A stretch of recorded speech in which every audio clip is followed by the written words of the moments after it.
Сәлеметсіздер ме, құрметті көрермендер? Бізде бүгін ауыл мұғалімі жобасының екінші шығарылымы.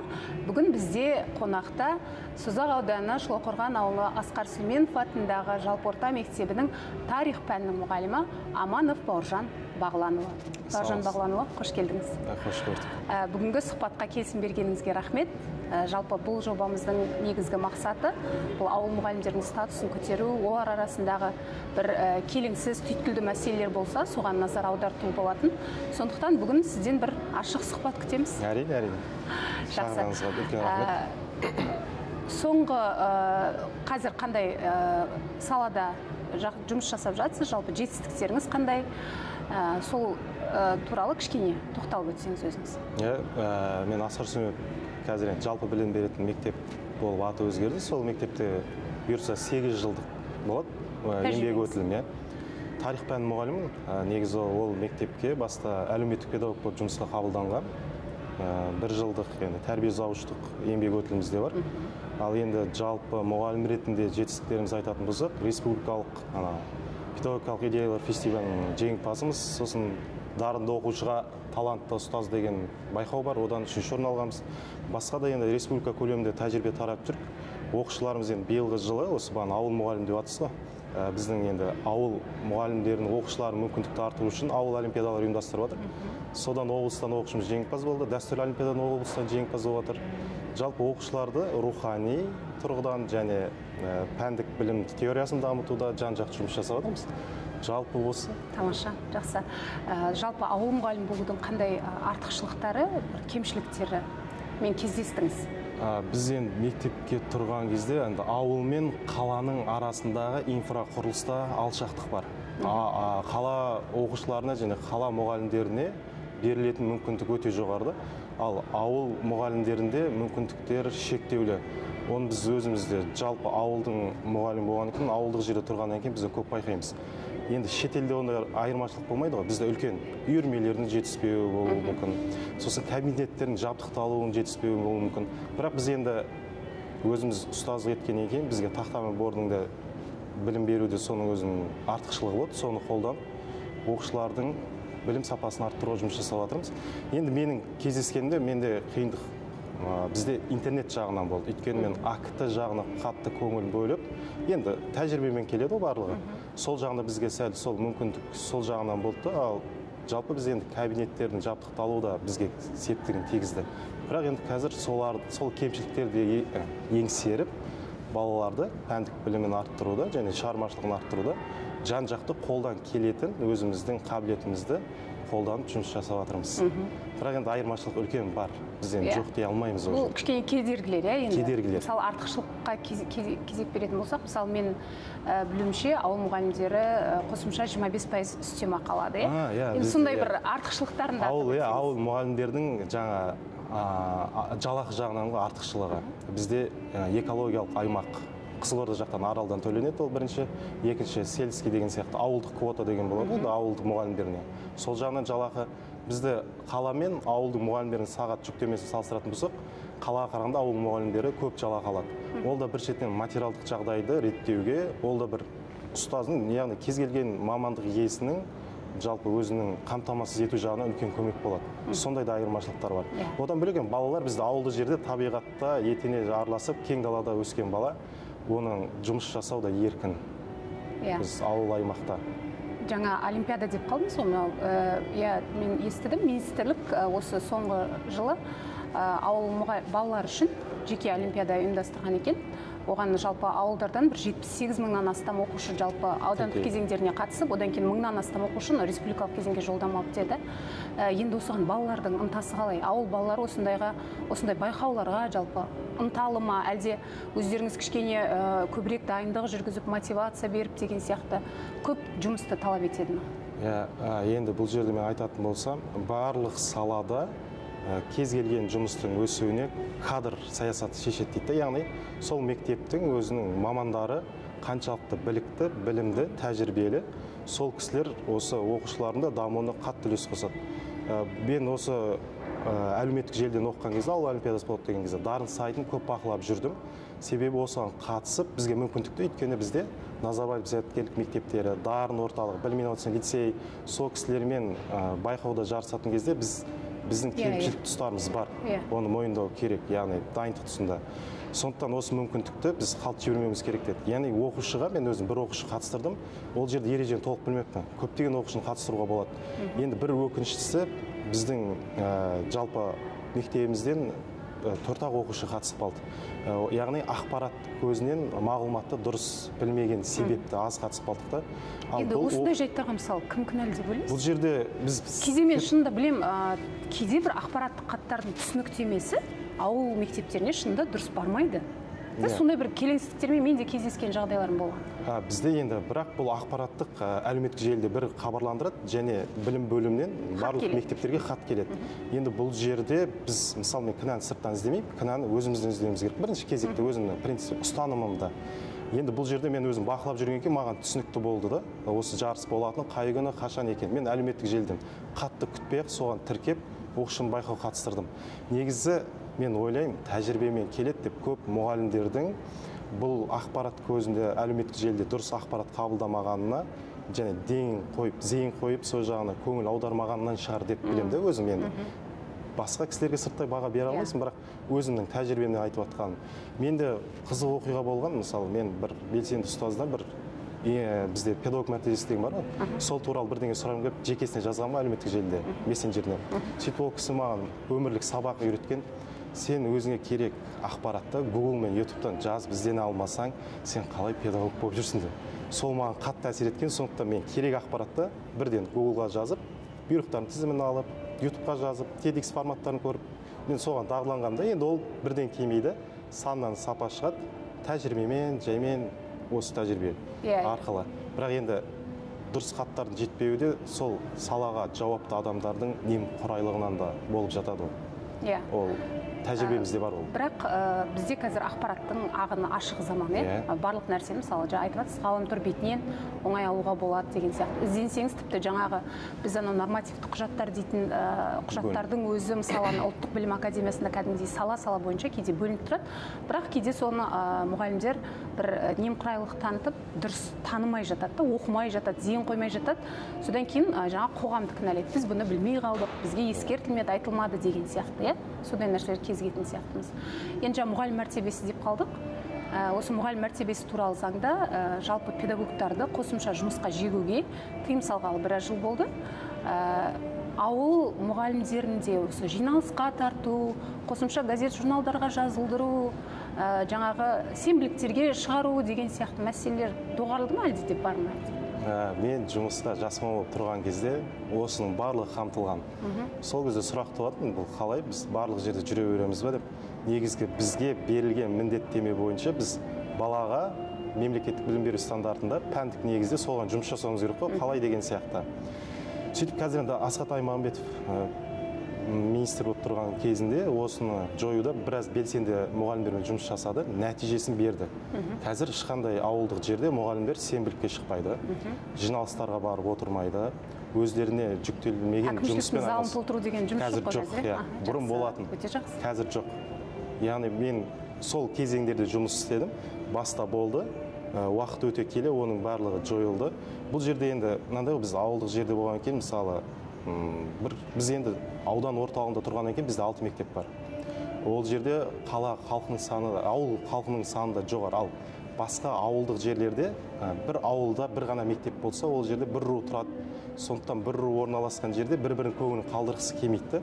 Ал негізінде кез келген маман, болмаса сол жауапты адам өзінің құқығын біліп, біз бұл жерде олай жасай алмаймыз, бізге барып істеуімізге рұқсат жоқ деген сияқты өзінің ойын ашық айтып, құқығын қорғай алса, ешкім қинап апарып бұл жерде отырғызбайды негізінде. Просто біз өзіміздің міндеткерлігімізді толық біле алуымыз керек та, және талап ете алуымыз керек. Құқығымыз бен міндетіміз. Міндетіміз бен құқығымызда. Педагог мәртебесі өзімізден тұрады. Біз педагог мәртебесіз заңсыз-ақ біз өзіміздің мерейімізді үстем ете аламыз. Жауапкершілікті өзімізге алсақ. Жақсы, енді жаңа жас маман болдыңыз ғой, қазір жас мамандықтан өткен шығарсыз, иә? Жас маман негізі 3 жыл деп айтады, иә, годан өтіп кеттім, 5 жылдан өттім, қазір енді 8 жылға аяқ басып жатырмын ғой мен тәжірибемде, еңбек өтілінде. Мынау әлеуметтік желілерде қазір мынандай мәселе қозғалып жүрді. Мектепке барған жас мамандар әлі де сол кеңестік жүйенің ықпалынан шыға алмай, жаңағы азаннан кешке дейінгі берілген мектептің қосымша жұмыстарын сол кісілер жасауы керек. Сол кісілердің басынан жаңағыдай қара бұлт арылмайды, оның үстіне үлкен тәжірибелі мамандар міне сағатым сен өте сал деген сияқты бір қысым жасайтын көрінеді. Кейде біз жас мамандар тәжірибе жинасын деп жұмыстар береміз деп ақталады мектеп, бірақ жас мамандар өзінің жаңа идеясымен келсе, жаңа бір ұсыныстармен келсе, мектеп соны қабылдамай жатады дейді. Қазір бұл сол көрініс қалай өзі жалпы? Өзіңіз мысалы жас мамандармен көп араласасыз, жұмыс жасайсыз. Жас маман болып жұмысқа тұрған кезде сіз айтып жатқан қазіргі сын деп айтамыз, қалай айтамыз? Ондайдың барлығы менің басымда болған негізінде. Біз артық... Бас тарта алдыңыз ба сол кезде? Сол кезде тәжірибесіздіктен және өзіміздің құқығымызды жөнді қорғай алмағандықтан біз ол жерде бас тарта алмадық. Біз енді үлкенге құрмет, кішіге ізет деген сияқты ұстанымдармен үлкен айтса, ол заң орындалу керек, біз алдын кеспейік деген сияқты. Бірақ кейде ол сол бір жұмыстарда мен қатты пісірген сияқты көрінеді. Бірақ ана бір қазақ атамызда сөз бар, қорқақ тұра берсең батыр болады деген сияқты, қуа берсең батыр болады деген сияқты. Сөйтіп қуа беріп, қазір батыр болып кеткенбіз. Ондай артық жұмыстар тапсырылатын болса, жалпы енді жас мамандарда бар мектептерімізде, қазір ондай қатты жоқ. Мен істейтін мектепте ондай жоқ. Ал бұрындары енді өзіміздің басымыздан өтті. Қазір біз өйтіп артық жұмыс тапсырылатын болса, ашық ойымызды айта аламыз. Өйткені барлығы тәжірибемен келетініне көзім жетті да. Сіз білесіз, көресіз, басқа кісілермен араласасыз, ой бөлісесіз, сосын қай жерде қандай іс-әрекетті дұрыс істеу керек екенін нақты жобалап біле алғаннан кейін, мынау менің міндетіме кіреді, мен істеуіме болады, мынау менің міндетіме кірмейді, мен бұны істей алмаймын. Ойыңызды ашық айтып. Бірақ енді кейбір тұстарда болады, үлкенді құрметтеп айтылған ұсыныс ретінде бізге айтылса, соны орындауға тура келетін жерлер бар. Ауруын жасырған арам өледі дейді ғой негізі. Ауруды жасырмауымыз керек, соны ашып, біз соның салдарымен, себебімен күресуіміз керек қой. Біз проблеманы көреміз де бір, соны басқаша шешуге тырысып кетеді, жоқ, біз соның жолдарында дұрыс нәтижеге апаратын жағынан шешуіміз қажет қой. Бұнда кейбір, мен өзім жұмыс жасадым, мен бір ғана мектепте жұмыс жасағаннан кейін мен бір ғана ортаны білемін, бір ғана ұжымды білемін да.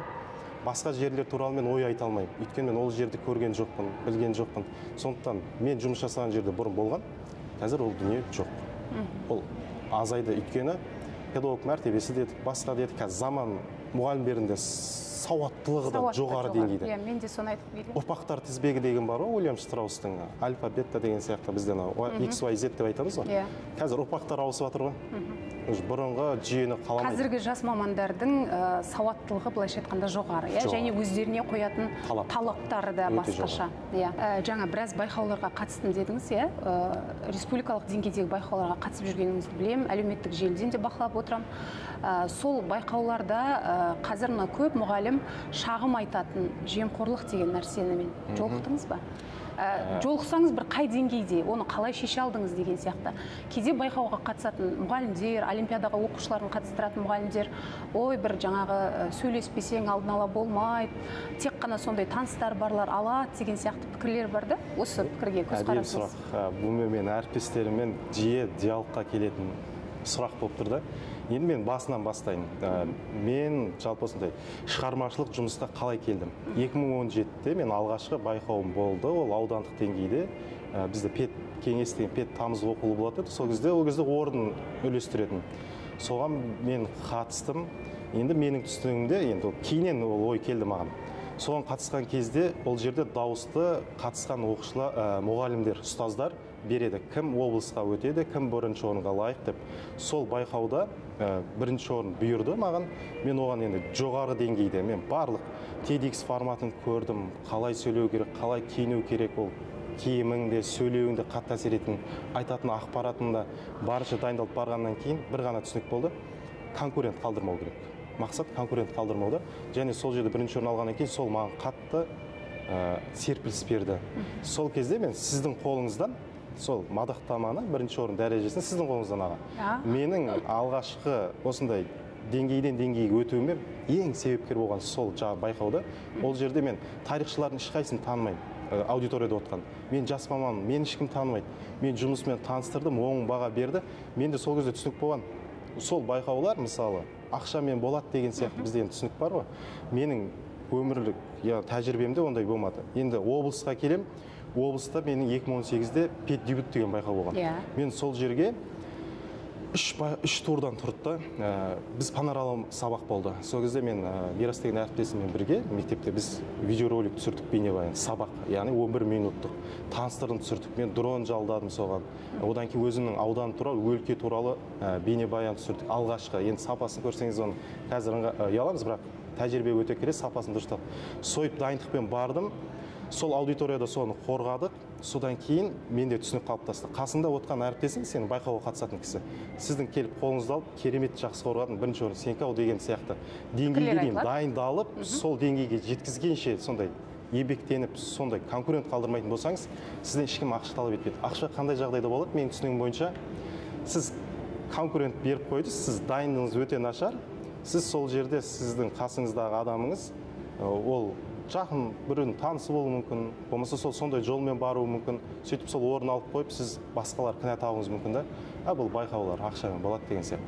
Енді ашығын айту керек, ондайлар белең алған, ондайлар болған, естігенбіз. Бірақ біз қазір түрін айтып, түстеп, ондай толық айтудың қажеті жоқ, бірақ ол ақиқат ондай дүние болған. Бірақ мен қатты ырза болғаным республикалық байқауларда көбісі айтады, ақшамен деген сияқты. Мен 2 рет қатыстым, мысалы, үшіншісіне өткен жолы барып келдім.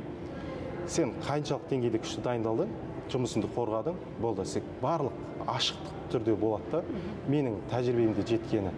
Яғни, көбісі айтады, мысалы, мен байқаулардан орын аламын ғой, Бауыржан ақшамен орын алып келген. Менің жанымда сыйласып жүрген құрметтейтін адамдарым, әріптестерім. Қандай жолмен алдыңыз деп сұрайтын шығар, иә? Сұрайды. Сосын мен енді түсіндіруге айтасың ғой, өйткені ол кісі ол жерде болмады, ол басынан ол көңіл күйді өткізбеген. Сосын ол ойлайды, Бауыржан бір барды, екі барды, бұл білім бөлімнен танысы бар. Бұның сол жерде бір ағайы болмаса, бір апайы бар. Сөйтеді да, бұл Бауыржан сол жерден таныс арқылы 5-10 теңгесін беріп орын алады. Менің бетіме де айтқандар болған, сыртынан да айтқандар болған. Мен ол пікірді қабылдай алам, бірақ сондай өзімнің әріптесім сондай сөз айтқан кезде кішкене көңілім қынжылады да. Мен байқауға қатысқанда түріме қарап тұрып, байқауды ұйымдастырған кісілер де сұраған менен. Бірақ мен біліп тұрмын, сол байқауда ешқандай маған жұмысыма, өзіме енді сенімділік қой, ешқандай жұмысы байқауға қатысып отқан кісінің жұмысы сәйкес келмейтін критериймен дайындалып барамыз ғой, дискрипер критерий деген сияқты. Соны айтқан кезде мен қынжылғам, ренжігем, ол қалай деген сияқты. Бұны қалай құртуға болады деген сияқты. Сондай да ол бар негізінде арасында. Ақша беріп, бір орынға ие болғысы келсе, ол мұғалімнің әлсіздігінен, не? Әлсіздігінен. Жаңағы дұрыс дайындалып болмағаннан, өзінің кәсіби білімін жетілдірмегеннен деген сияқты. Жүрген жерде мен тәжірибемен бөлісіп жүремін да, ол жерде мен 3 ұстаным бар. Мұғалім бірінші теориялық мықты болу керек, екінші педагогикалық мықты болу керек, үшінші заман талабына IT саласы, яғни ақыты құзыреттілігі, цифрлық білім беру ресурстарын дұрыс қолдана алу керек. Осы үшеуі бойында бар мұғалім, яғни ол сол байқауға қатысын, болмаса сабағын берсін, ол жоғары деңгейді алып шыға алады. Яғни ол кісі осы үшеуінде бойында қалыптастырып, осыны меңгерген кісі болса, онда ол кісіге ешқандай кедергі жоқ. Ақшамен сатып алу деген сияқты. Бірақ енді арада көз көрді, қалай айтады, бармақ басты деген сияқты болады ғой. Ондайларды көзім көрген, ондайларды кездескен болған. Өзімнен де тіке сұраған кісілер де болған. Бірақ ол жерде ұстаным бойынша, жаңа әріптесім бар енді, мен ол кісінің атын айта бермей қойын, бірақ ол кісі ондайды жек көреді. Бұндай бұра тарту деген сияқты нәрсені. Сөйтіп біз өзім бір осындай жұмыс жағынан пікір алмасатын болсам, сол кісімен сөйлескен кезде, ол кісінің мінезі менің бойыма да жұққанда, адам мінезі бір-бірінің бойына жұғады, сол кезде менде де қалыптасты ол. Бірақ бұрын менде сол әңгімені ести бергенде ол қалыпты жағдай сияқты да, байқауға барып ақшамен сатып алу, ол қалыпты жағдай деген сияқты түсінік қалыптасады ғой. Бірақ сол түсінікті менің миымнан, санамнан тазартқан сол әріптесіме үлкен рахмет айтамын. Ол кісімен жүрген жерінде ақылдасам, қай байқауға барсам да бірге жүрем, бірге пікір алмасамыз, бірге дайындаламыз. Ол кісінің айтатын ойы, сыны, пікірі мен үшін өте құнды. Ол кісі де сол маған әсер етті сол жағынан. сондықтан айналаңызға қандай адам жинайсыз, сіз солдай боласыз ғой негізінде, менің ойыммен. Жақсы, өте жақсы пікір. Енді жаңа цифрлық құзыреттілік туралы айтып қалдық. Енді қазіргі таңда өзіңіздің әріптестеріңіз жалпы цифрлық құзыреттілікке байланысты бір дамуы, олардың бір өсуі деңгейі қалай? Әлде де құр презентация жасамай, оны көшірме күйінде пайдаланатын мұғалімдер көп па? Жоқ, әлде қазір бір сондай дамыған заман көшіне ілесеміз, осы цифрлық құзыреттілігімізді дамытамыз деп өздері бір бейнеролик дайындап, сондай мен айналысатын шығармашылық мұғалімдер көп па? Мысалы, айналаңызда? Айналамда ондай мұғалімдер. Мысалы, мен жұмысқа тұрған кезде, жаңа біз жас маман болып келген кезде басқа мектептің мұғалімдері де болатын. Мен соларға қарап бой түзейтінмін. Енді қазір уақыт өтіп келатыр. Кейбір мен танитын, құрметтейтін мамандар уже жұмысын бұрынғы деңгейде атқармады, бұрынғы жалыны жоқ та бойында. Жаймен ретмен ол кісілер тоқтап қалған сияқты. Ал енді өзім жұмыс істейтін жерде бізде енді жас ерекшелігін айтатын болсақ, мен жұмыс істейтін мектепте жастар өте көп. Әркім өзінің деңгейі жеткенше, шама шарқы барғанша цифрлық құзыретті үйренуге тырысады. Бірақ барлығы өзіңе байланысты деп мен сынып жетекшім айтатын. Барлығы өзіңе байланысты. Все зависит от вас деп, енді орысша кісі, военрук болған кісі. Сол сөз қалып кеткен. Сен бір дүниені алдың, оны өте жоғары деңгейге шығарғанша іздене беру керек. Бірақ мен қазір кішкене қынжылатыным бар. Қасында да басқа да әріптестер қарағанда ол кісілер бірдеңе үйренсе солмен тоқтап қалады да, сөйтеді дағыны оны ары қарай дамытпайды. Цифрлық білім беру ресурсында қолданатын дүниелер қазір өте маңызды, бірақ оны өте жоғары деңгейде қолданып жатқан жоқ негізінде. Бізде мүмкіндік қарастырылған. Мысалы, мен бір проекторды саламын, құшақта барып жүре беремін. Проекторды алып, соны жұмысты көрсетуге. Бірақ енді оған сіздің мектеп базаңыз жабдықталған, бізде жабдықталған, мүмкіндік бар. Жоқ болса оны қолдан жасауға да болады. Бірақ мен тура сіз айтқан, жаңа сіз сұрағыңыз бойынша айтатын болсам, өзі презентация жасап, яғни YouTube дайындап, видеоролик түсіретін әріптестер бір 100-10% қана. Пайызбен шығатын болса. Енді жасы үлкен кісілерге біз кінәрат тақпаймыз, өйткені ол кісілердің hard skills деп айтамыз, қатаң дағдылары, яғни осындай құзыреттілікті меңгеруде кішкене ол кісілердің заман талабына сәйкес келмеуінен ол кісілер қатты көңіл бөле бермейді. Бірақ жастарда үйреніп, соны икемдеп, бейімдеп алуға болады. Бірақ білмеймін, бір басқа бір себептер бола ма. Енді әркім өзінің педагогикалық ұстанымында маған тақтаймен бор жетеді десе, онда ол болады. Сонымен мен білім сапасын арттырамын десе. Басқа біреу жоқ, мен акытында егеріп сонымен білім сапасын арттырамын десе, ол да дұрыс. Біз енді ол солай істемеді, оныкі дұрыс емес деп жатқан ой емес менікі. Бірақ заман талабына қарай соған бейімдесе, ол кісінің жұмысы жүйелі болады, және сол жұмысымен көптеген нәтижелерге жете алатын еді. Оның түсіне қазір оқушының сұранысы да солай бағытталған ғой. Қазір цифрлық ресурсты неғұрлым көбірек және заманауи қылып бересің. Оқушының да білім алуы, оны қолдануы сол деңгейде болады.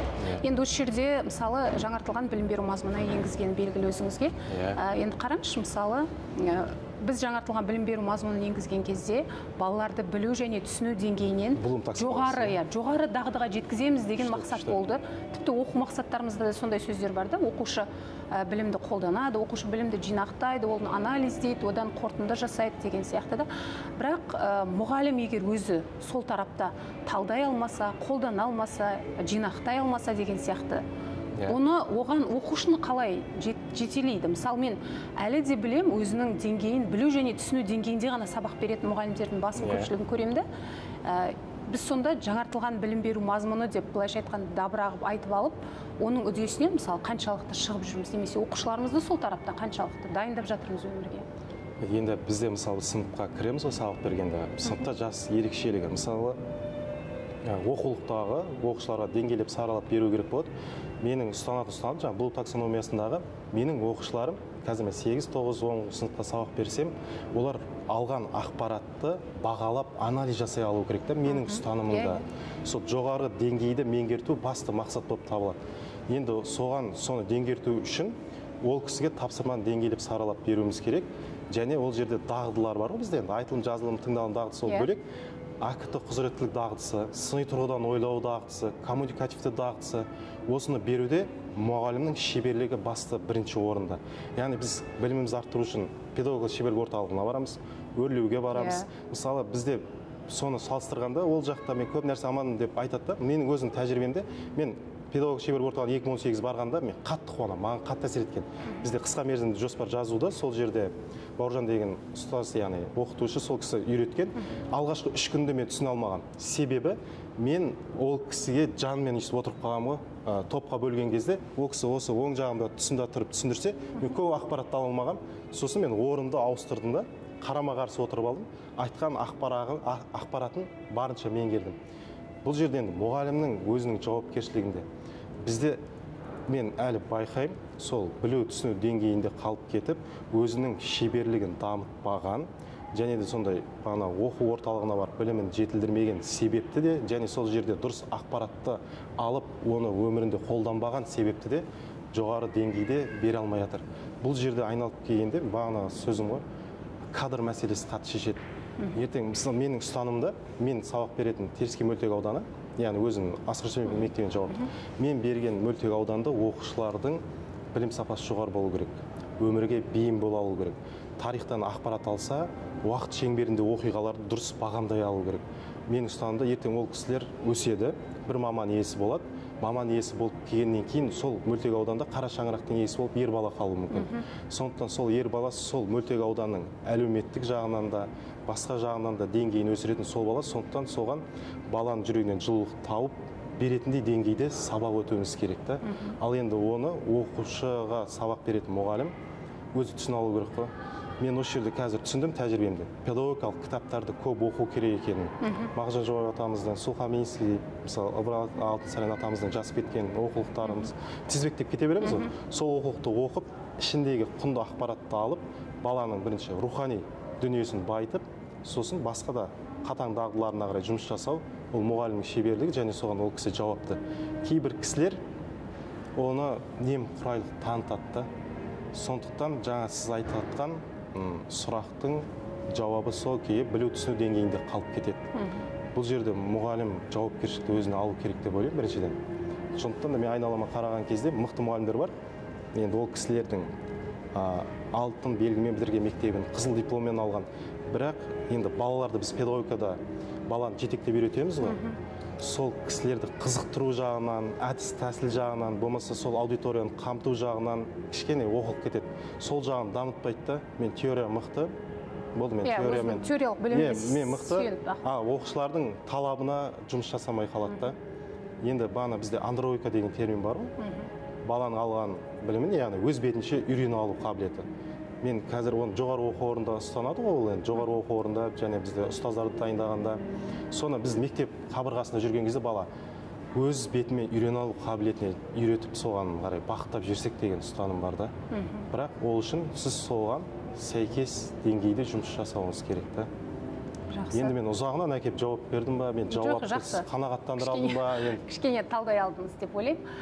Енді мынау кәсіби даму деп жатырмыз. Қазір мен сізді мысалы әлеуметтік желіден аңғарып отырамын. Өзіңіз жаңағы оқушылар үшін бейне ресурстар салып отырасыз. Өз өңіріңіз туралы патриоттық сезіммен бір әдемі жазбалар жазасыз деген сияқты. Енді осы жеке осындай бір жұмыстар жасауда сізге қандай кедергілер кездеседі? Мысалы, өзіңіздің ол бір жеке, былайша айтқанда, шығармашылық жұмысыңыз ғой, әрі сіздің ол сабағыңызға да қатысты.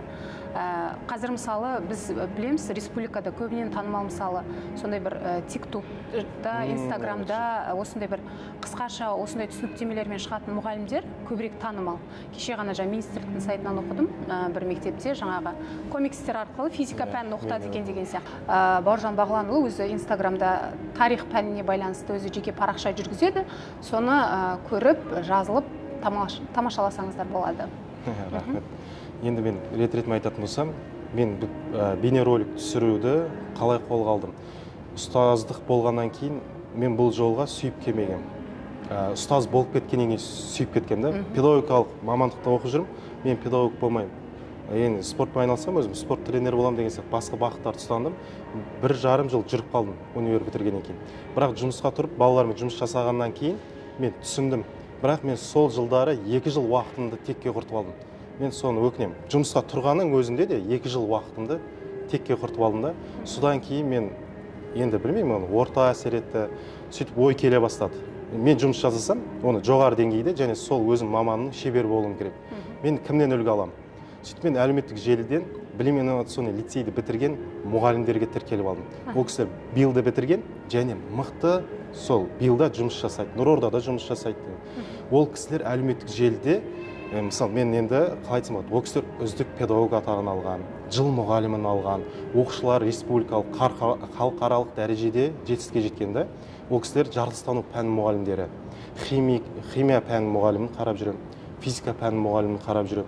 Ол кісілер не ұстанады, қандай жұмысты көрсетеді, соны көрем ба, соны интернетке жазып, ол қандай бағдарлама. QGIS болса QGIS аламын, VN болса VN аламын, болмаса Quizlet, Clickers деген сияқты бағдарламалар көріп қаламын, өздерінің болмаса жекесіне шығып сұрай саламын, ұялмай, қысылмай, маған яғни оқу процесіне өз әсерін бере ма, онда мен оны сұрап ізденейін. Ол бір. Екінші, өзіміздің әріптестердің ортасында осыған қызығушылығы бар әріптестермен пікір алмасқан кезде бұның болашағы өте жарқын екенін түсініп, сосын байқауға қатысқанда біз онша мән бермегенбіз. Бірақ байқауға қатысып біз 2018-де осындай видеоролик түсіргенбізді алғаш өлкеге тануға байланысты. Сосын сабақты видеороликпен түсіріп, соны апарғанбыз. Содан кейін барып, біз соны істеп болғаннан кейін барып бізге түсінік келді. Яғни бұл болашақтікі, және осы арқылы біз көптеген жетістікке жете аламыз. Оқу процесінде де және өзіңнің нәтижеңді арттыра аласың. Сондықтан бұда келген кедергі бізде сол құрылғылар жасаймыз ғой. Құрылғылардың арзан және сапасыз құрылғылармен үй жағдайында өзіміз қолдан светобокс жасағанбыз. Өте арзан 2,5 теңгелік петлишка алғанбыз. Ұялы телефонмен түсіріледі, бізде ұялы телефонмен монтаждалады жасаған дүниеміз. Әлі күнге дейін солай жасаймыз. Бізде камера жоқ, ұялы телефонды аламыз, сонымен монтаждап, өзі ақысыз интернет ресурстағы монтаж жасау программаларын алып алып. Енді ол жерде көргенім, тек мен өзім мектебімді ғана қамтып қоймаймын да. Мысалы, біздің мектеп Асқар Сүлейменовтің есімі берілген. Енді ол кісінің өзі мектебі берілген кейін, ол кісіні мен зерттеп көрдім. Кішігірім тұлға танушы болып көрейін деп. Сөйтіп қарап, біліп, үйренген кезде ол кісінің айтып кеткен кілт сөздерінің өзі керемет та. Яғни сізді білімге ұмтылуға, отансүйгіштікке тәрбиелейді. Соны алып, мен картинкаға салып, яғни өзіміздің талғамымызды жетілдіру үшін сөйтіп салып көрдік. Сосын тақырыптық бейнероликтерді жасап көрдік. Бұған келген ой, қысқаша айтқанда, мен сабақ беріп кеттім. Мен кеткеннен кейін оқушыда ұмытып қалу қабілеті бар ғой адамзатта. Біз дүниежүзі тарихын алатын болсақ, 1.90-да 8 рет өтіледі. Бастапқыда өткен тақырыпты соңғы жағында 8-ші тақырыпқа келген кезде ұмытып қалады, ұмыту қасиеті бар. Енді ол кісі сол ақпаратты қайтып аламын десе, әлеуметтік сол жерден бейнеролик тұр, әлеуметтік TikTokқа кіре ме, әлде Instagramға кіре ме, сол жерден көріп, алып, соны білімін қайталап алса, қайталап білім атасы айтамыз ғой. Сонда менің пайдам тиеді. Мен айтып кетсем, сол келіп мен ақпаратты жаңғыртып көрді. Дәстүрлі сабақ өтіп кетсем, ол информацияны қайдан алады? Ол кісі ерінуі мүмкін, ізденбей қоюы мүмкін. Ал енді ол кісінің әлеуметтік желіде отқан кезде алдына менің жасаған жұмысым шықпаса, басқа әріптесім жасаған жұмыс шықпаса, және ол қызықты, тартымды болса, визуал түрде жаулай алса, оқушының жүрегін, соны көрсе, соны ақпарат қайтып жаңғыртса, яғни ол кісіде сол тақырып туралы білім қалыптаса, және ол жерде құр білім бермей, оған тағы да жаңағыдай құндылықтар дәріптететін білім беру басты мақсат. Сол мақсат бойынша сондай нәтижеге жету үшін осы жұмыс жасап жатырмыз. Кедергі мұнда тек қана өзіміздің шектеуіміз ғой. Миымызда шектеу басқа кедергі. Мен істей алмайды екенмін, маған күшті камера керек екен деген сияқты өз-өзімізге сондай не қойып алғанбыз, рамка қойып алғанбыз. Бірақ адам қаласа, қолында қандай дүние бар, сонымен жасай береді. Шектеу тек өзімізде. Сыртқы ешқандай фактор жоқ. Сыртқы ойда әсер ете алмайды. Сіз жақсы көрдіңіз, отырдыңыз, жасадыңыз. Негізі мен компьютермен, яғни ноутбукпен жұмыс жасап, сол жерде сондай жұмыс жасасам, өзім басқаша ерекше сезінемін да. Яғни сізге ол жұмыс ұнайды, шығармашылық шабыт алып келеді. Шығармашылық шабыт аламын сол жұмыстан. Солай келген. Әлі пісіру керек. Біз шикіміз әлі бағана түсіну деңгейінде жүрміз әлі. Біз соны жоғары деңгейге жеткізу басты мақсатымыз. Бұйыртса жетерміз. Жалпы ол ресурстарды ары қарай дамытасыздар, дамытамыз. Жақсы. Енді ауыл мұғалімде көбінесе қала мұғаліміне қарағанда жаңағы инфрақұрылым деп жатырмыз, және де мысалы өзін-өзі дамытуға бір спортпен айналысуына, мысалы жүзуге барғысы келсе бір жүзуге баратындай деген сияқты мүмкіндіктер бар ма? Ал жоқ болса, мысалы сіз сондайды, мысалы бұл мәселені көтеріп отырғаным қазіргі таңда мұғалімдердің арасында мына күйзеліс деген нәрсені байқаймыз да. Үнемі жұмыстың белгілі бір жұмыстың қайталана беруінен және де үнемі бір тапсырмаларды орындай беруінен, сабаққа кіруінен энергияның түгесілуі байқалады. Соны немен толықтырасыз? Қаладағы сияқты жүзуге бара алмайсыз, фитнеске бара алмайтын шығарсыз. Бізде таза ауаға шығасыз ба? Жоқ, бізде ауылдық, біз тұратын аудан орталығында енді бізде бассейн бар ол жерде. Сосын бізде фитнес деген сияқты бізде тренажерный зал бар. Бірақ біз оған жиі бармаймыз. Ілуде бір тренажер залды есігін әлі ашқан жоқпыз. Болмаса бізде спорттық өзіміз спорт залымыз бар. Кешкісінде бізде дене шынықтыру пәні мұғалімдері үйірме өткізеді. Барып бір серік қайтсақ болады. Бірақ бізде жұмыстың көптігі және қағаздың көптігі сізді басқа өзіңізге, жеке өміріңізге уақыт арнауға мүмкіндік бермейді. Мысалы, мен сұрақ туатты менде. Бізде министрлік, Асхат Аймағамбетов министр болып тұрған кезде 2 құжат талап етті ғой. Одан бөлек бізде жаңағы бөлім жиынтық баға аламыз, 90 жиынтық баға аламыз. Және олардың модерациясы бар. Сол кісілерді талдау жазу керек, тексеру бар. Сосын күнделікті ХМЖ жазамыз. Одан бөлек бізде енді мен былай ойлаймын да, осы жерде айтқым келіп тұр. Мысалы, Назарбаев зияткерлік мектебінде сынып жетекші бөлек болады, пән мұғалім бөлек. Ал бізде жалпы орта мектептерде сынып жетекшілікте, пән мұғалімде екеуіне бірдей беріледі. Бізде сынып жетекшілікте толтыратын қағаздың түрі көп. Әртүрлі.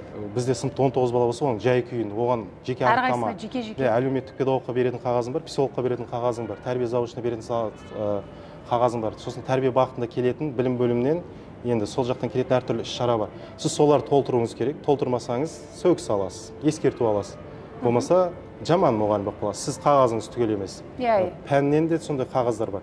Немесе тексерген кезде міндетті түрде ескертпемен қайтарады. Сол қағаздарды толтырып жатқан кезде сізде жеке өміріңізге уақыт болмай қалады. Яғни өзіңіз шығармашылығыңызды арттыруға уақыт болмай қалады. Сонда сіз бұл жерде ана жұмысты жүйелеп, сіз үйге барғанда да сол жұмыс жасап жатасыз ба? Сол жері маған кішкене қалай айтсам болады, қабылдай алмаймын да. Жұмысты сол жерде мектепте жүріп, аяқтап бітіріп, үйге барғанда отбасыңа уақыт арнасаң, сосын өзің жеке шығармашылық жұмысыңа уақыт арнасаң, отбасына бөлек туған туысқан достарым бар, соларға. Менде туған туысқан достарыма кейде ол кісілерді шақырып қалып жүздесу керек болса, мен барамай қаламын. Өйткені мен өзімнің жаңа жұмысымды бітіруім керек. Оны бітірмесем, ол болмайды. Сондықтан да мен спорттық жаттығу жасауға менде уақыт жоқ, бара алмаймын. Себебі жаңа жұмыстың көптігі, мен ана қағаз бітіріп, енді шығармашылығымен дамимын деген кезде уақыттың тілі де тез өтіп кетеді, соның шаршаңқы болады. Менде болады жаңа айтқаныңыздай. Бір апта ешқандай жұмысқа құлқым болмай қалады.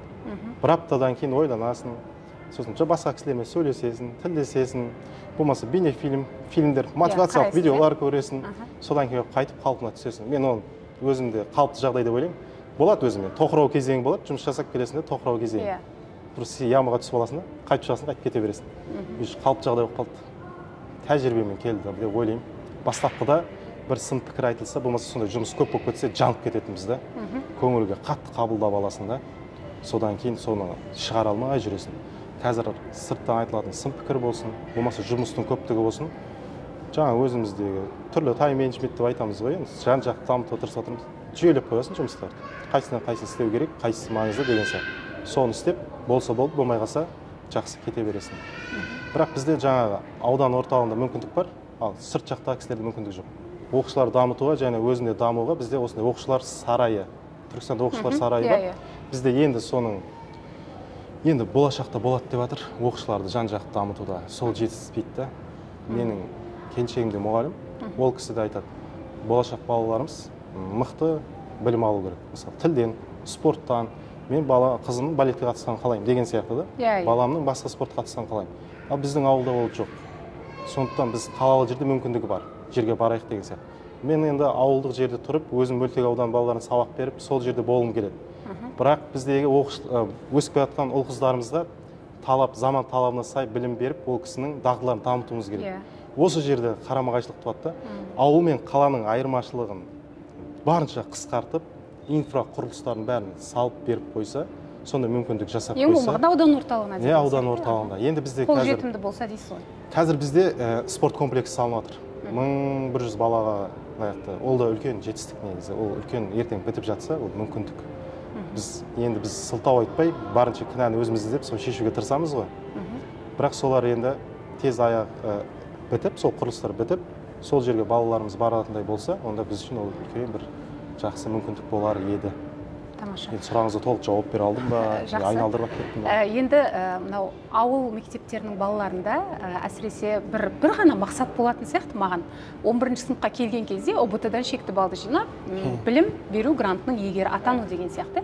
Мынау жаңағы сіз айтпақшы, сол ауылдағы бір жаңағы инфрақұрылымның жетіспеушілігінен болған мақсаттар ма, жоқ әлде ата-ананың, мұғалімнің ықпалынан болған мақсат па? Мысалы, тек қана бір ОБТ-ны тапсырып, содан өтсең, болды, бір мақсатың орындалады деген сияқты ауыл балаларында сондай ой бар сияқты. Бұл бір. Екіншіден, осы 11-ші сыныпқа келген кезде көптеген оқушылар тек қана ОБТ-ға арналған пәнге дайындалады да, басқа нәрсенің бәрін жинап қояды деген пікірге қалай қарайсыз? Мен жеке пікірімді айтатын болсам, бұл жерде мен жалпы мектепте жұмыс істеп, дәл қазір түсінгенім.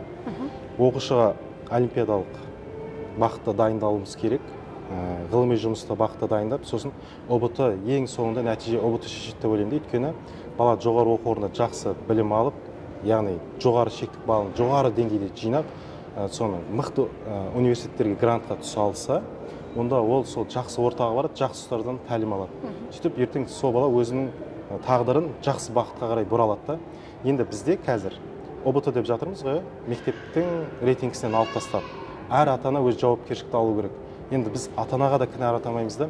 Ол кісілер, қалай айтсам, әлеуметтік жағдайға байланысты, ол кісілер нәпақа табуға үшін көп ресурсын, энергиясын соған жұмсағаннан кейін үйге келіп, баламен тілдесіп, оның жай-күйін білуге энергиясы жетпей қалама деген сияқты өзім жеке пікірім. Сол себепті біз барлық жүк енді ата-ана болып, ұстаз болып, осы пирамида тәріздес оқушыға жұмыс жасайтын болсақ, мұғалімдерге жауап беріліп тұр да.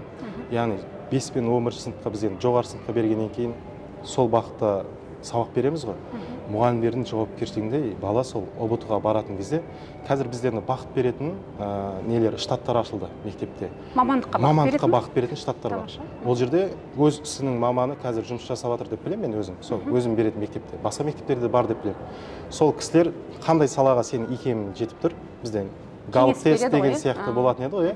Соны тапсырып білсеңіз болады дейді. Енді бала өзіне жай күйін өзімен тілдессе, ол біледі өз қай бағытта екенін. Соған кеңес беріп, соны дайындасақ, балалар жақсы универге түсіп кетуіне мүмкіндік бар.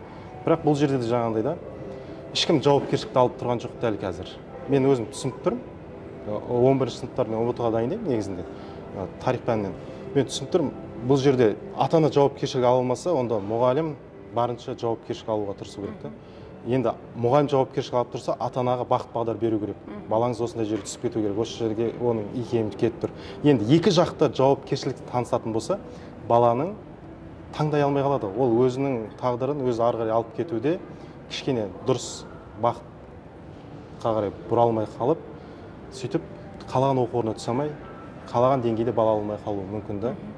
Енді бұл жерде мен Мағжан Жұмабек атамыздың сөзін айтқым келіп тұр. Енді кітабын оқығанда балаға 4 түрлі тәрбие беріледі деген да. Ақыл тәрбиесі, дене тәрбиесі, сұлулық және мінез құлық деген да. Енді балада осы 4 тәрбие тегіс берілетін болса, оның тәрбиесі түгел дейді да. Ал енді мен сол сөзді оқып өзіме былай ой түйдім да, өзіммен алып алдым. Менде осы 4 тәрбие түгел ма? Сөйтіп қараймын да, менде жоқ екен біліп тұрмын бір тәрбиелердің. Сөйтіп мен сабақ беріп жатқан оқушыларда осы 4 тәрбие түгел ма? Мен сол толық беріп жатырмын ба? Мектеп ұжымы сол тәрбиені беріп жатыр ма? Енді Мағжан Жұмабек атамыз соңында Иран мәтелін айтады, осы 4 тәрбие түгел берілмесе, оған бала кінәлі емес дейді, тәрбиешісі кінәлі дейді. Тәрбиешісі деп отқан алғашқы бастапқыда бала енді мүмкінді дамиды деген оқыдым мен 3 жасқа дейін. Сол кезде ата-анасы рухани байытып, ертегі қисса оқытып, ол кісінің физикалық тұрғыдан жан-жақты дамытатын болса, одан кейін балабақшаға барады, сосын мектепке барады. Мектепте бастауышта, сосын жоғарғы сыныпта. Сол кезде тәрбиешілер өзінің функциясын жоғары деңгейде атқара алса, бізде сол балалар өздері неге, қандай пәнге баратын, нені қалайтын толық біледі да. Енді мен жаңа өзім қатты ұстанатын, және сол кісінің көп мағлұмат алатын Ескендер Бестай деген әлеуметтік желіде қарап бақылап жүремін. Сол кісінің бір мәліметінде оқығам, Қазақстанда статистика шығарған ғой, қалай біз дамыған елдердің қатарына кірмейміз, біздер не кемшілік. Сөйтіп ол кісі күтіпті. Бірінші орында жемқорлық болады. Сөйтіп бірінші орында мамандардың дұрыс маман ретінде таңдалмауы да. мамандыққа дұрыс бара алмаған және сапасыз мамандар, яғни кадрды тыс дайындап қойғанда еңбек нарығына сәйкес емес. Сонда біз 11 сыныпқа дейін барғанда балаға толық ол не қалайтын және қай бағытта бару керек екенін әрбір ұстаз, оған тек тәрбие завушы, оқушы жөніндегі орынбасары емес, сабақ беретін мұғалімдер де жауап беру керек та. Жан-жақты ықпал ету керек. Жан-жақты. Ол үшін командамен қозғалу керек та. Бір идеяның төңірегінде. Ондай мектептер бар, жұмыс жасап жатыр, бірақ қазір мойындау керек, былтырғы мен статистикаға қарадым, 75 орта балл. 190 мыңды қателеспесем, ұлттық бірыңғай тест тапсырған. Ол жерде білім мен лицей Назарбаев мектебін қоспай қойғанда. Сол жерде оқушылардың орта балл 75 болғанда. Сонда ол жерде уже білімі өзінің тапсырған ұбт-дан шектік баллға, яғни жақ төмен болып тұр ғой. Яғни білімі толық алып шығып 11 жыл оқыған білімін ақтай алмады деген сөз да. Сондықтан енді мен оның себебі баны біз көп сақталып, министрлік мектептен алып тастады. Біз оған жауап бермейміз деген сияқты. Сосын ата-ана мектеп жауап берсін деген сияқты. Бұл жерде байланыс жасап түсіндіру керек. Бізді министрлік алып тастады. Ол жақсы, рейтинг қуалап, азап қалып, таяқ жеп қалғанда дұрыс емес. Тек қана азаннан кешкен сол ұбт-ны ғана өтіп деген сияқты. Күнделікті сабақ жүйелі нақты өз деңгейінде берілсе, қалған кемшіліктің бәрі жойылады. Бізде күнделікті сабағымыз жоғары деңгейде берілмеуінің себебінен де сол ақсап қалуы мүмкін да. Өйткені сырттан келетін іс-шараның көптігі, сосын жаңағыдай қажет емес тағы да басқа бір жұмыстардың артық берілуі, сабаққа дұрыс дайындалып баруына. Мысалы, мен бір сабаққа дайындалу үшін маған 1 сағат, мысалы, қысқа мерзімді жоспарды жоспарлаған кезде сондай уақыт кетеді. Негізі ең әдемі, идеальный сабақ өтемін десең. Ал біз енді соған дайындалып уақыт кетіріп балаға пәндік білімін толық беруіміз қажет пе? Соның ішінде құндылыққа байланыстырып, болмаса біз сыртта басқа да сырттан келген жұмыстар жасап, сабағымыз сапасыз болып қалады. Уақытымызды сарп етіп дейсіз. Енді бұл жерде менің айтқаныммен болмаса осындай ауыз екімен шешілмейді, ол енді жүйелі түрде жан-жақты түсініп іске асыру қажет ететін. Бірақ бұл да бір тежеуіш, иә? Бұл да бір тежеуіш. Жақсы, енді өзіңіздің пәніңізге ойыссақ, осы тарих пәні оқулықтарына көңіліңіз тола ма? Қазір мынадай да пікірлер айтылады. Тарих пәні кезінде кеңестік идеологиямен жазылған. Қазір енді қарап тұрсақ, көптеген Мұхтар Мағауиннің жақында бір сұхбаты шықты. Жалпы жаңағы тарихтағы кейбір ақтаңдақтар ашылмаған күйі қалып кеткендігі, қазақ халқын барынша құлдық санамен бір тәрбиелеуге тырысатын жүйені көрсетпеу деген сияқты. Қалай ойлайсыз сізде? Осы тарих пәні мұғалімі ретінде тарих пәні оқулықтары қайта жазылу қажет пе? Негізі қайта жазылу керек. Бізде 2021-де 22-де қателеспесем съезд болған Петропавлда. Сол жерде оқулық мәселесі көтерілген. Барып қатысып көрдіңіз бе? Иә, сол съезге барып қатысқам, мен мүмкіндік бұйырып. Сол жерде ортақ шешім бойынша сол оқулықта жүйелеу керек болған. Оқу мақсаттарын, оқу бағдарламасын, үлгілік оқу бағдарламасын барлығын жүйелеу, ол сол іске асып жатыр деген. Енді бізде әр өзі кезең бойынша кітаптар, оқулықтар ауысып тұрады. Бізде 2018-ден жаңа оқулықтар шықты. Ол жерде біз мектеп және ата-мұра баспасымен оқиды да мектеп. Жалпы жүйелі ме бір тарихи кезеңдерге сәйкес келеді? Кезеңдерде бізде ең көп болатын, біз ұлттық бірыңғай тестіне Қазақстан тарихы міндеттелген. Сол жерде даталардың соғысуы. Бірақ ол жерде бізде білікті мамандар отырып, ондай сұрақтарды ол жерге жібермейді. Бірақ оқушыларды сондай сұрақ туады. Ағай, мына жерде жылы басқаша болып тұр, мысалы. Мына жерде екінші оқулықта басқа. Мысалы, сол шығарған 6-шы сынып пен 10-шы сыныпта бір баспа болса, екеуінің берілген датасы екі түрлі болып қалады да. Ол бірінші мәселе. Сондай екінші мәселе, мен жаңа бейнеролик жасап әлеуметтік желіге саламын ғой. Сол жерде астынан мектепті бітіріп кеткен өзіміздің Қазақстанның азаматтары, осы оқу бағдарламасымен оқыған кісілер сол жерге жазып қояды: сен қате дерек айтып жатсың. Ол жерде менің атам ондай болма. Менде қатты дерек болған, бізде оқулықта бар. Наймандар 8 деген атаумен болған, Монғолиядан көшіп келген ғой, бізде оқулықпен Монғолия территориясына келген, олар Монғолия тілінде 8 деген мағына білдіреді, 8 деген өзен болған деп. Сол жерде сен қате айтып жатсың, ол жерде ол дұрыс информация берілмеген, сендердің оқулықтарың сондай, сендердің оқулықтарың жүйеленбеген деген сияқты пікір айтты. Сосын мен ол кісіге өзім студент қой қазір. Ол кісілер кәдімгі студент, және ол кісілер кәдімгі уже болашақ ата-ана болып тұрды ғой, бала шағаларын бар, сол мектепке баратын. Сол кісілерге мен айттым: мен бакалавр бітірген, менің мектептегі мақсатым, маған жаңа бізде оқулықты дайындап береді енді ғой. Бізде Ыбырай Алтынсарин атындағы не бар, содан кейін бар, министрлікпен бекіткен оқулықтар дайындайтын авторлар бар. Сол кісілер дайындап береді, оқу мақсатын береді, сол бойынша мен оқушыларға білім беремін. Мен архивпен жұмыс жаса алмаймын. Мен содан кейін түсіндім, архивпен жұмыс жасап, мен де өз үлесімді қосу керек екенін. қай жерде қандай қателік болғанын, қай айтылып жатқан мағлұмат ақиқат, қайсысы жалған екенін. Сөйтіп мен ол кісіге барынша айтуға тырыстым. Менде берілген оқулықпен жұмыс жасаймын. Мен бұның қате және дұрыс екенін нақтылайын. Мен қолымда тұрған министрлік бекітпен жасадым. Бұл жерде мен кінәні өзіме алайын, жарайды. Бірақ осының қате ақиқат екенін мен анықтауға тырысамын. Енді көпшілік кісі айтады, бұл кеңестік жүйемен жасалған. Қазақ тарихында өздерінің тарихын толық білмейді. Екатеринаның сөзі бар дейді ғой, қазақтар өзінің тарихын білсе, олар мықты ұлы халық болып кетеді деген. Мен білем, енді тарихты мен сияқты, басқа кісілер сияқтылар жазады ғой. Ол жерде өздерінің ойын қосып жіберуі мүмкін, және ол жерде басқа фактор әсер етуі мүмкін. Менің түсінігімде оқиға хронологиясы кетіп баратыр. Заман технологиясы өзгеріп жатыр, бірақ адамдардың психологиясы өзгермеуі мүмкін, және система өзгермеуі мүмкін да. Бір тарихшы жазса, мысалы Шыңғыс ханды жазды деп айтамыз, оның немересі жаздырған. Енді сол жерде Жамиғат Тауарих жазылған ғой. Сол жазған кезде Шыңғыс хан туралы жазған кітаптың 17 бөлімге бөлінген екен да, 17 тілге аударылған. Сол жерде түп нұсқасымен қатты алшақтық бар екен. Сонда бұл жерде тарих, идеология, тарих, саясат болып, көптеген өзгерістер болады. Ол өзгеріс ақиқат. Енді мақсат, бізде мықты кісілер бар, мен әлеуметтік желіден байқаймын.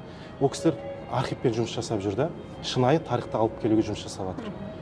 Мен енді келсем, жаңа айтқаныңызбен, бізде тарих бұрмаланған, және ол жерде бір бақыт бар да, бір мақсатқа қарай икемделген, біз сонымен жұмыс жасап жатырмыз. Бірақ болашақта ол өзгеріске ұшырайды.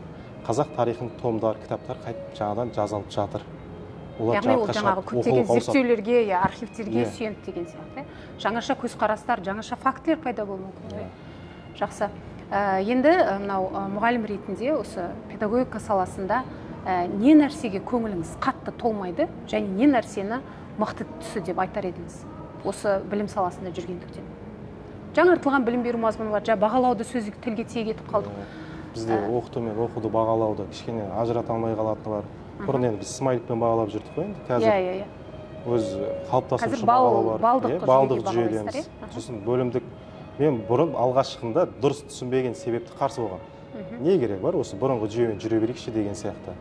Енді мынандай ұстанымда, мен сабақ берген оқушы және менің айналамда әріптестерім тек өзінің ауданындағы кісілермен салыстырмаса, ол кісілер Финляндия еліндегі білім жүйесімен, сол жердегі алып жатқан білім алып жатқан оқушылармен біздің оқушылар тең дәрежеде болса, Жапониядағы оқушылармен, Сингапурдағы, ал ол үшін сол кісілердің озық тәжірибесі бізге керек та. Lesson study деген сияқты Жапониядағы озық тәжірибе. Ол әсер ете алады. Енді жаңартылған бағыт, білім беру бағыты, мен оны қолдаймын. Сіз оны қашан толық түсінесіз, өз өн бойыңыздан өткізе алдыңыз, сіз оны іске асырасыз. Сіз мамансыз, сіз соны толық түсінбеген болсаңыз, оны сіз даттауыңыз мүмкін, болмаса кейбір қателіктерін айтуыңыз мүмкін, және соны кінәлап, сіз бұрынғы дәстүрлі кезеңді аңсауыңыз мүмкін. Заман талабы өзгереді, сол өзгеріске біз бейімдей алуымыз керек та, соған сай қабілетімізді ұштай алуымыз керек. Жалпы мен бөлім-бөліммен сабақ өтіп, бөлім жиынтық бағалау алынған қолдаймын дейді, өйткені сол бір бөлімді қорытындылап аласың. Соңында 90-дық. Бұл жерден академиялық адалдық дейміз ғой. Бала бір-бірінен көшірмейтін, сондай деңгейге апарауымыз керек те, бала көшірмей, өз білімін нақты ала алатын. Сол жағында цифрлық білім беру ресурсында мен қазір бөлім жиынтық бағалаумен, 90 жиынтық бағалауды жаңа компьютермен немесе ұялы телефонмен алуға тапсырса. Мысалы бізде тарихта мынандай болған. Жаңа бағдарламаға көштік, бала көп сөйлемейді. Балалар тек қана қағазға жабық тапсырмаларды орындайды. Баланың сөйлеу қабілеті қалып кетті. Енді біз оны бағанағы съезде айтқан, сіздер ауызша емтихан сияқты алып, бағасы қойсаңыздар болады деп. Ал бірақ мен қазір оның жолы бар, біз шешімін таптық, енді өзімізше іске асырып жатырмық, бұл жоба ретінде. Бала видеороликті қосылады, жаңағы уақыты беріледі, соған тапсырмаға ауызша жауап бере алады. Ал видеоролик рұқсат жоқ болса, аудиозаписпен жауап бере алады. Сол жерде грамматикалық қате, енді біз тарихта жазушы жұмыс жоқ, бірақ грамматикаға да, орфографияға да біз бағыттауымызға мән беруіміз керек болса, жазылым болса, жазылса есте жаза алады. Болмаса жазғанын суретке түсіріп жүктей алады. Сол жүктелген жұмыстар сол мезетте балы шығып тұрады ғой. Бір-бірінен көшірмеуге де мүмкіндік береді, өзінің дауысы, өзінің жұмысы, бәрі бір мезетте орындап жатыр. Сосын ол шыққаннан кейін кері байланысты ата-анаға жібере аламыз. Сосын оны оқушы да көре алады, қай сұрақта қанша қате кеткенін, қанша минут уақыт құртқанын, сосын қайсы жағынан дағдысы күшті болып тұр, қай жағынан әлсіз болып тұр. Сондай анализді бізге толық бере алатын осындай цифрлық білім беру ресурсы бар да. Біз соны тиімді пайдалансақ, жаңа бағдарламаға қосымша ананы қоссақ, біз өзіміз білім сапасын жоғарылата аламыз да. Бізге осындай мүмкіндіктер береді, біз соны ізденіп, соны іске асыруымыз қажет. Біз сынағанмен ол сол қайтып айналып келмейді. Ол одан қарай күрделенбесе, жетілдірудің жолдарын қарастыруымыз ол жетіліп, ол ары қарай күрделеніп, ол мәселе дамып кетпесе, біз бұрынғы жүйені аңсай алмаймыз да. Өйткені өзгеріс қой енді. Иә. Бірақ мен түсінемін, тақтамен бормен сабақ өтеміз барлығымыз. Бірақ арасында соны жүйелеп өтсек, сосын мен қазіргі бағдарламаны толық қолдаймын. Өйткені мен білімді жетілдіруге барған кезде толық түсіндім да. Мен қате ойланғанымды, бұның мүмкіндік беретіні көп екенін, сондықтан осыны. Енді кейбір әріптестер қосылмауы мүмкін. Өйткені мен басқаша ойлап тұрмын. Ол кісілер басқаша, ол кісілер жұмысты басқаша қолдануы мүмкін. Мен басқаша қолданып. Сонымен бұл жерде енді дұрыс қой. Ойлары бәрінікі бірдей болу деген маңызды емес. Енді сол жерден комментарий жазу мүмкін да. Сен жүйені жақтап кеткен бала сияқтысың деген сияқты. Жоқ, ондай емес. Мұнда шынында бір тұжырыммен келісуге болады. Егер адам сол нәрсені дұрыс түсініп, ой елегінен дұрыс өткізіп, оның практикасында дұрыс қолдана білсе, онда ода қарсылықтан гөрі соны жетілдірудің тұстарын көбірек ойланатын сияқты. Ал керісінше жаңағыдай түсінбестіктің кесірінен оларда қарсылық көбірек туындайтын сияқты. Сезіне алу керек. Сезіне алу керек. Енді сұхбатымызды кішкене қорытындыласақ, ойымызды түйіндесек, мынау қазіргі таңда жас мамандар ауылдарға барғысы келмейді дейді. Ал мен сізді мысалы көріп отырмын, қанша тәжірибеден өтіп, өзіңіздің кәсіби жағынан да, жалпы шығармашылық жағынан да дамытқан тұстарыңыздың көп екендігін, енді сол жас мамандарды бір ауылға шақыру ретінде қандай үндеу айтар едіңіз? Енді бізден бұрын дипломмен ауылға деген үндеу берген еді ғой. Ол әлі де бар ғой? Маңызды, әлі де бар. Қазақты дамыту тек қазақтың қолында да. Бұл жерде енді бағана біз құндылықты айтамыз ғой. Ол сол мамандықты бітірген мұғалімнің құндылығы неде? Ол үшін не құнды? Сұрақ осы жерде. Біз қанша ол кісінің ойын өзгерткіміз келсек те, бірақ өзгертуге тырысамыз, енді ескертуге.